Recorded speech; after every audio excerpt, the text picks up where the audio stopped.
दोस्तों, कहानी की नई दुनिया लकी ऑल वन स्टोरीज में आप सभी का स्वागत है।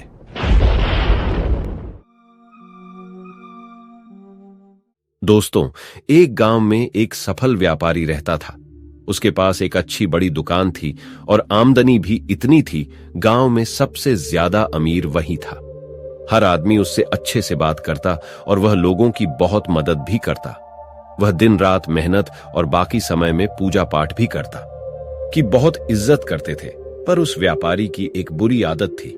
वह जल्दी गुस्से में आकर लोगों से बुरा भला कह देता था, जिससे गांव के बहुत से लोग उससे नाराज रहते। और जब वह नाराज लोगों को मनाने जाता और वो लोग नहीं मानते तो उसको और गुस्सा आता और वह और बुरा भला कह देता और फिर बाद में व्यापारी को बहुत बुरा लगता। एक बार गांव में एक बहुत ज्ञानी संत आए। कुछ ही दिनों में दूर दूर तक उनके ध्यान के चर्चे होने लगे। जब यह बात व्यापारी तक पहुंची तो वह दौड़कर संत से मिलने पहुंचा। व्यापारी ने संत की बहुत सेवा और उनको अपनी समस्या बताई।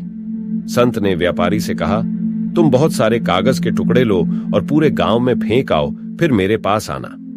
व्यापारी बिना सोचे समझे दिन भर कागज के छोटे छोटे टुकड़े पूरे गांव में फैला देता है और फिर संत के पास पहुंच जाता है।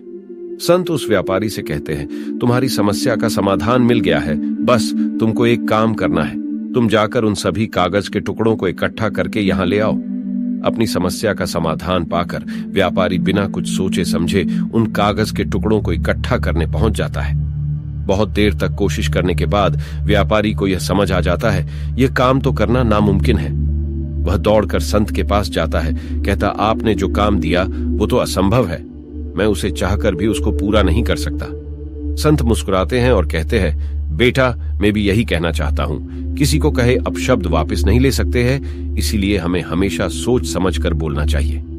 आज के बाद तुम ये बात अपने मन में अच्छे से बिठा लेना, चाहे कुछ भी हो जाए, तुमको किसी को अपशब्द नहीं बोलना है। संत से प्राप्त इस ज्ञान से व्यापारी की आंखें खुल जाती हैं और वह दोबारा जब भी किसी को गुस्से में कुछ बोलने वाला रहता है, उसको कागज के टुकड़ों का उदाहरण याद आ जाता है।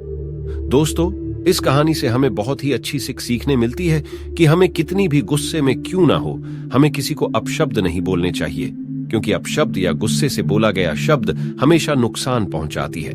साथ अपने द्वारा बोला गया कटु शब्द वापस नहीं ला सकते, चाहे हम लाख अफसोस करें, क्योंकि ऐसा शब्द किसी को बोल दे तो ये शब्द चाकू से भी तेज होती है। इसकी चुभन अच्छे अच्छों को कमजोर कर देता है। आप अच्छे से समझ गए होंगे। मैं आशा करता हूं आप कितने भी तकलीफ और गुस्से में हो, आप कभी किसी को कटु वचन कभी न बोले। अगर आपको यह सीख देने वाली कहानी कैसी लगी, और हां, इस कहानी के बारे में आप अपना राय हमें कमेंट के माध्यम से जरूर बताएं।